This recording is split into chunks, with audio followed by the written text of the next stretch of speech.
Laminate is a versatile and resilient option, making it a great pick for rooms like the kitchen.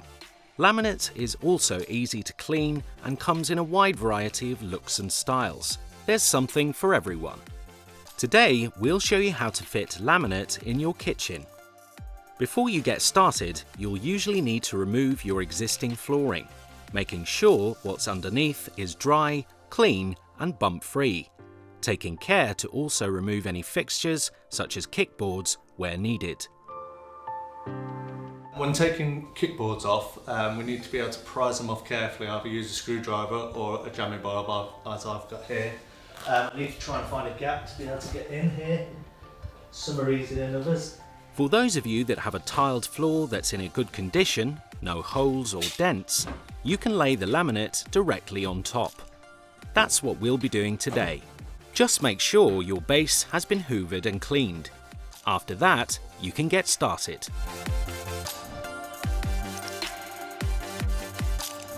The last thing you will want to do once you have started is to interrupt your hard work by making a trip to your local DIY store. So before we begin to fit, here's a list of tools you'll likely need. Tri-square, a woodworking tool for marking right angles and straight lines.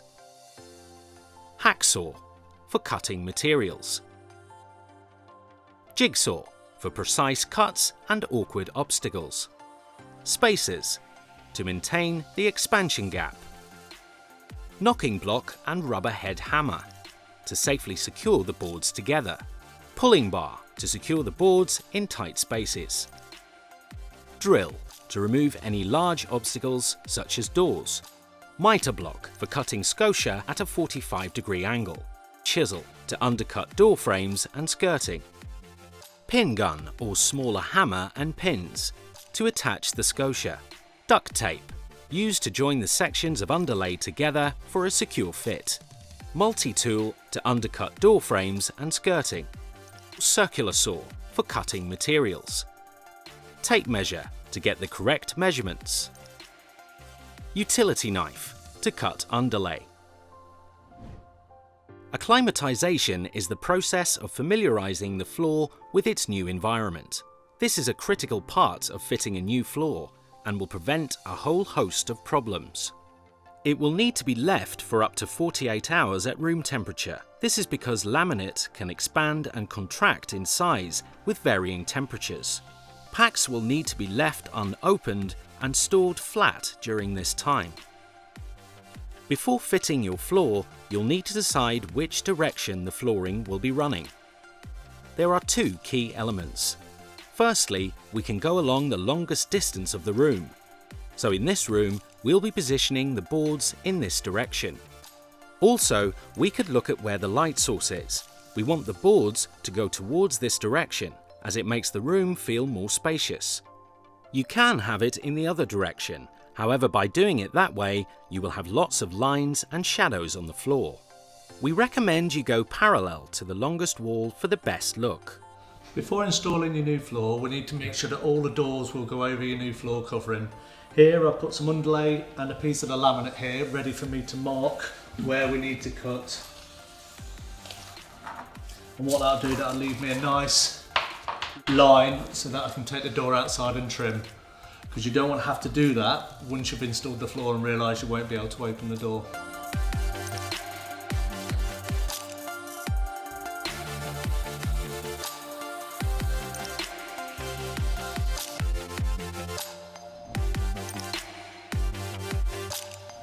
If you're working with a concrete base, laying a damp-proof material can protect from moisture. The underlay will help with thermal insulation and the acoustics. It also helps to smooth out any minor imperfections in the subfloor. As with any underlay or membrane, make sure to lay this in the opposite direction to your flooring. Roll out the underlay, putting it in position and cut around the edges using a utility knife to fit to the room. When rolling out multiple sheets, fix them together using tape.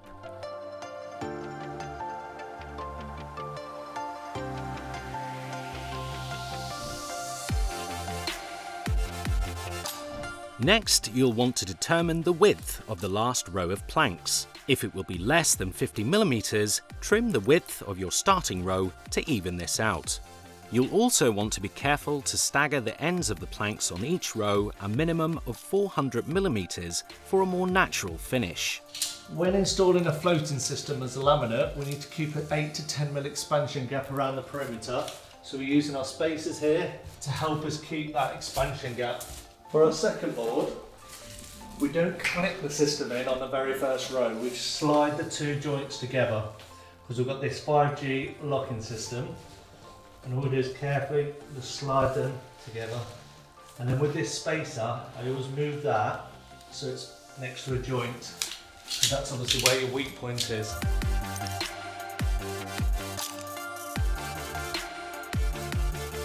When fitting our last board here, we've got to undercut our door frame because when we're using our scotia here, we can't put scotia around the door frame because that would stop the door from opening. So we get a board and we'd undercut the door frame.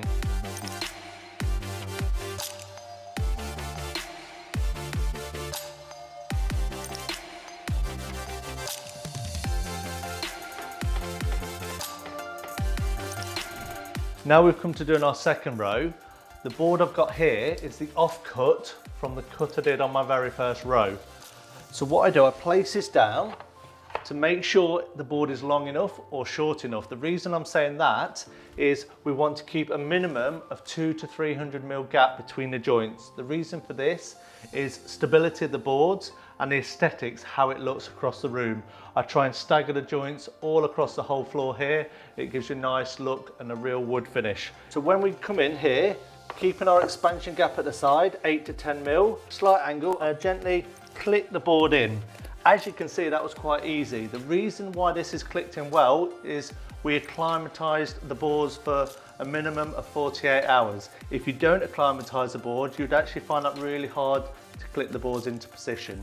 If they sometimes don't quite click in, we can use our knocking block carefully and just give a slight tap to make sure we've got that tight click in the 5G system here. Now it comes to our second board of our second row here. We lock the length of the board in first. So make sure that's locked in. And then to lock the header joint in, we use a mallet like this or any rubber mallet, and we tap the end of the board carefully to use the 5G locking system that locks the two boards together. Lock the two boards in. I go down the row and make sure everything's clicked in. If it hasn't, we use our knocking block carefully.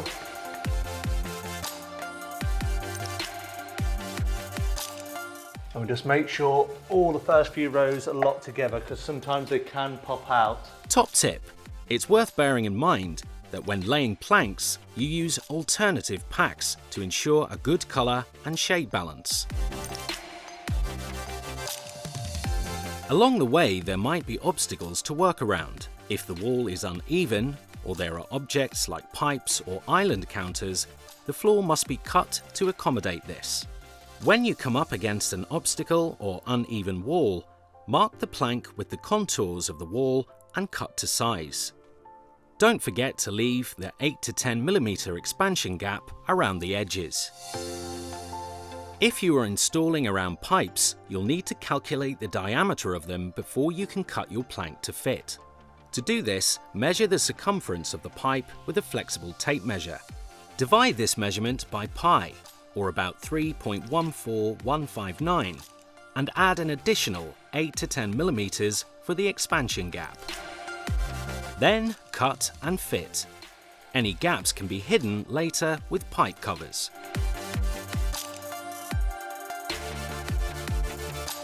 Now we've cut our last row, we're going to install these, but obviously I can't fully get my fingers behind, so we use our pulling bar, which has the felt on the back so it won't damage the wall or skirting boards, and using our rubber mallet we can just tap that and that will lock the board into position. Now you have the majority of your floor fitted, it's time for the finishing touches. Remove all the spacers and install scotia or skirting boards to cover the expansion gaps, leaving a professional finish. So we kept that 8 to 10 mil expansion gap around the perimeter. So we need to cover that up with our scotia. So what the scotia does is it gets attached to the skirting board here, which allows the laminate to expand and contract underneath. So make sure that covers on there. There's a few ways of installing the scotia. We can either get a pin gun, or we can get small headed pins with a hammer and knock those on.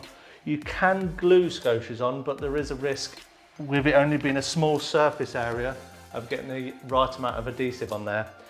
If you've taken your skirting boards off, you'd leave your expansion gap against the wall and your new skirtings would actually cover the expansion gap, so you wouldn't need to use our scotia.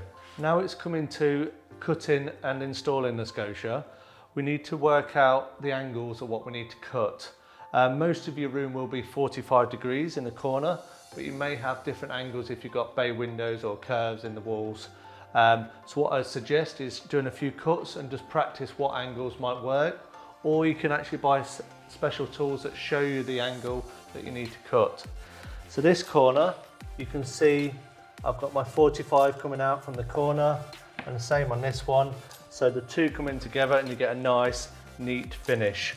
And on this section here, we'd have an external 45, and then we'd need to cut our second piece to meet up together there. When cutting your scotia, there's a few ways of doing this. We could use our chop saw and set that at our different angles. We can use a mitre block with a hand hacksaw or handsaw to get our 45s, or we could use a pair of mitre shears or gripper shears. When refitting your kickboards, the floor's obviously been raised because of the laminate, so they may be too large to go back in. So we'll do a measurement and leave about a 5 mil gap. That just allows it to go in and out a lot easier. When I'm cutting, I always cut on the top edge. So I'll be marking from the bottom upwards. And to save us damaging the boards, we always put some masking tape on. That just eliminates any chips when we're going through with the saw. The last step before cleaning would be to install the door bar and reattach the door. We're using a metal ramp profile today to transition from one laminate floor to another. Measure the space and cut using a hacksaw. This is fixed using pre-applied tape adhesive.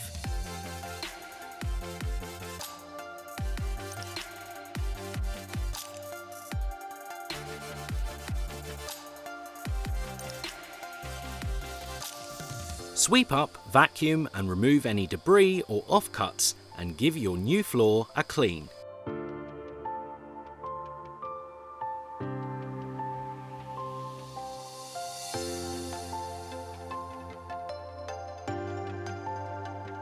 Laminate flooring will give your kitchen or any space in your home a classic look with a benefit of being practical and long-lasting too.